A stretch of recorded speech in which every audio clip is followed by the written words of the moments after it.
दोस्तों इससे पहले वाली वीडियो के अंदर मैंने आपको बताया कि प्रोस्टेट इन्लार्जमेंट हो जाए तो पुरुषों के अंदर प्रोस्टेट ग्रंथि बढ़ जाए तो उसके क्या कुछ इलाज घरेलू उपाय आप कारगर कर सकते हैं जिससे आप बिना सर्जरी के प्रोस्टेट और जिनका पीएसए बढ़ा रहता है ऐसी तकलीफों को ठीक कर सकते हैं घर बैठे ही। आज हम बात करेंगे बहुत ही इंपॉर्टेंट टॉपिक के बारे में कि पुरुषों के अंदर जब प्रोस्टेट बढ़ने लग जाए उसके क्या कुछ लक्षण मिल सकते हैं और अगर सही समय पे इसका इलाज ना लिया जाए तो आपको क्या कुछ पुरुषों के अंदर नुकसान देखने को मिल सकता है और कैसे आप गलत स्टेप चुनकर आपको कभी कभार प्रोस्टेट होता नहीं है पर आप दवा यूरोलिस्ट के पास जाकर प्रोस्टेट वाली खाने लग जाती हैं या वो भी आपको प्रोस्टेट की दवाएं शुरू कर देते हैं, तो ये आप गलत ट्रीटमेंट की तरफ ना बढ़ जाएं। तो पूरी वीडियो पुरुषों के लिए खास करके आप डिटेल से देखिएगा। तो अगर आपके भी घर में मेंस हैं तो आपको ये वीडियो देखनी चाहिए दोस्तों।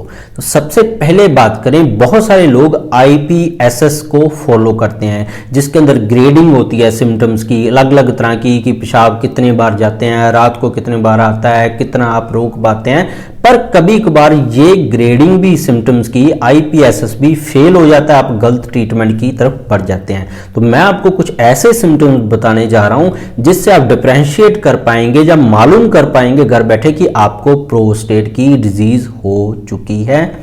अब इसका जो पहला सिम्टम आपको देखने को मिलता है जब आपको प्रोस्टेट हो जाए कि आपको कंफर्म सिम्टम मिलेगा कि आपको बाथरूम की अर्जेंसी हुई है, पर उसके आपको जब आप बाथरूम करने लगते हैं कम से कम 5 से 10 सेकंड रुक के आपको बाथरूम आता है। तो ये कंफर्मेटरी सिम्टम है। अगर आपके अंदर ऐसा आ रहा है कि आप 5 से 10 सेकंड रुक गए हैं, आपका वाल्व ओपन हो गया इतने में, जैसे आप नॉर्मली क्या आता है बाथरूम जाते हैं तो साथ ही बाथरूम पेशाब आपको आने लग जाता है, तो 5 से 10 सेकंड का आपको डिले हो जाता है। तो ये पहला सिम्टम मिलेगा जब आपका प्रोस्टेट बढ़ जाएगा, क्योंकि प्रोस्टेट के बीच में एक वाल्व लगा होता है दोस्तों। जब प्रोस्टेट बढ़ जाता है तो वाल्व बिल्कुल सेंटर में होता है, जो पेशाब वाली थैली भी प्रोस्टेट के सेंटर में होती है तो पिचक जाता है, तो वाल्व को खुलने के लिए जगह नहीं मिलती है, तो पेशाब जो बहुत ही लेट 5, 10, 15 सेकंड तक लेट आता है आपको। तो ये पहला कंफर्मेटरी सिम्टम मिलेगा। दूसरा आपको सिम्टम मिलेगा जैसे कि नॉर्मल जो आपका यूरिन एंड होने का टाइम है कि पेशाब आपका पूरा बाहर चला गया है, ये लगभग रहता है बहुत ही कम समय। जो नॉर्मल पेशाब आने का समय है वो लगभग दोस्तों 30 सेकंड तक होता है। अगर आपको 30 सेकंड के अंदर ही पूरा पेशाब आपका बाहर नहीं हो जाता ब्लैडर से तो आप समझ लें आपको प्रोस्टेट की दिक्कत चल रही है दोस्तों। ये कंफर्मेटरी सिम्टम है। अब बात करते हैं कि कितने बार 24 घंटे के अंदर आपको बाथरूम जाना चाहिए, तब आप मानेंगे आपको प्रोस्टेट नहीं है। अगर पूरे दिन में आप लगभग 4 से 10 बार आप जा रहे हैं यूरिन करने के लिए तो आप मान लें कि आपको प्रोस्टेट इन्लार्जमेंट अभी नहीं हुई है। अगर 4 से 10 बार से ज्यादा बार आप जा रहे हैं बार बार पेशाब करने 24 घंटों में तो ये कंफर्मेटरी सिम्टम हो सकता है कि आपको प्रोस्टेट हो गया है। नेक्स्ट भी एक बहुत ही बढ़िया कंफर्मेटरी सिम्टम है दोस्तों, वो है बिल्कुल बारीक धार आना। यूरिन की बारीक धार होता है। वैसे तो नॉर्मल क्या होता है कि आप जब ब्लैडर खाली करते हैं तो पेशाब मोटी धार में आता है, पर वो बिल्कुल बूंद बूंद करके गिरता है। जब बहुत ही पतली धार बनकर गिरता है तो ये प्रोस्टेट का कंफर्मेटरी सिम्टम है दोस्तों कि आपका प्रोस्टेट इलाज हो गया या प्रोस्टेट पहले से बढ़ गया दोस्तों। इसके बिना एक और भी बहुत ही कंफर्मेटरी सिम्टम है, जब प्रोस्टेट ज्यादा बढ़ जाता है तो आपको कॉन्स्टिपेशन की समस्या आने लग जाती है, तो ये भी प्रोस्टेट बढ़ने का एक सिम्टम है दोस्तों। नेक्स्ट सिम्टम के बारे में बात करें दोस्तों, वो है यूरिन ड्रिबलिंग। काफी सारे लोगों को बूंद बूंद करके पेशाब आता है। यहाँ पे बहुत सारे लोग हैं गलत दवाइयों की तरफ भी चले जाते हैं।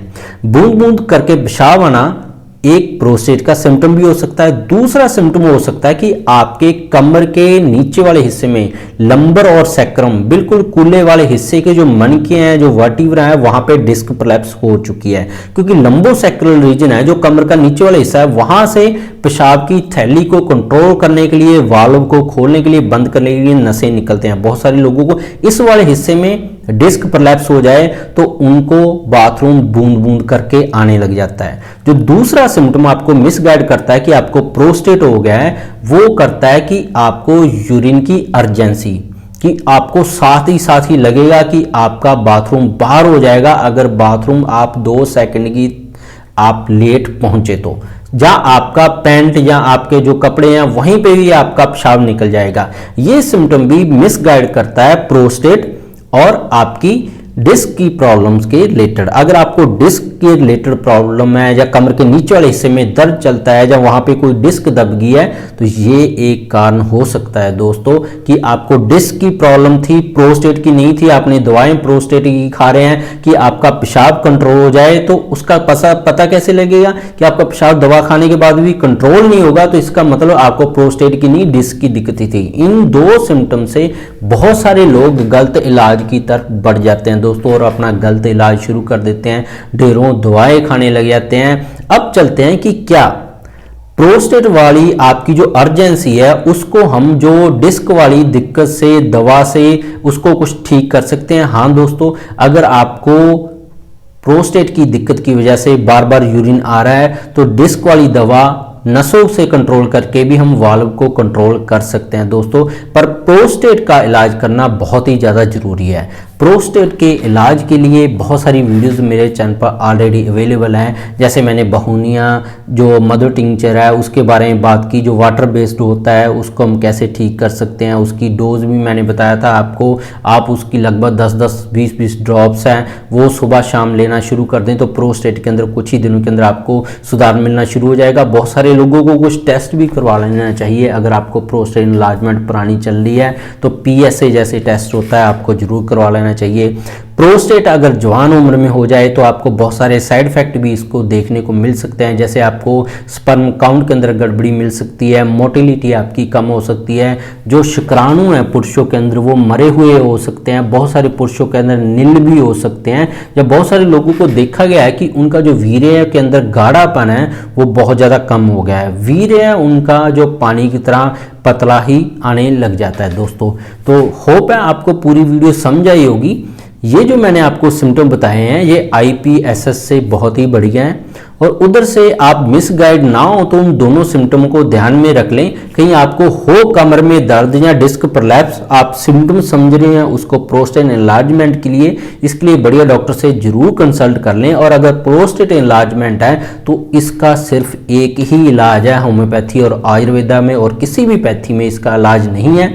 एलोपैथी में बात करें तो इसका इलाज दिया जाता है वही वाल्व को कंट्रोल करने के लिए अकेली दवाओं से, जो आपके वाल्व को कंट्रोल करती हैं, बस उससे ही आपका पेशाब रुक के रखता है या आप कंट्रोल कर पाते हैं। पर प्रोस्टेट आपका कम नहीं हो पाता है, इसकी कोई भी एलोपैथिक मेडिसिन नहीं बनी है आज तक। जो मेडिसिन दिए जाते हैं वो वाल्व को कंट्रोल करने के लिए दी जाती हैं। तो प्रोस्टेट को कम करने के लिए बहुत सारी इफेक्टिव होम रेमेडीज और जो आयुर्वेदा और होम्योपैथी के अंदर मौजूद है आप उनके बारे में सर्च कर सकते हैं, मेरे चैनल पर जाकर देख सकते हैं, वीडियोज उनके रिलेटेड डाली गई है। तो कैसी लगी आपको वीडियो जरूर कमेंट करके बताइएगा। इसके बिना ही मेरे चैनल पर बहुत सारे हेल्थ टॉपिक्स पर वीडियोस आए, गठिया, allergy, asthma, brain tumour, cancer, heart के किसी वाल्व खराब है, थायराइड या डायबिटीज हो चुका है, हाई BP हो गया, उम्र भर दवा खाने की जरूरत नहीं है, सारी वीडियो मेरे चैनल पर अवेलेबल है। सब्सक्राइब नहीं किया तो सब्सक्राइब कर लें। मिलते हैं कल न्यू वीडियो के साथ।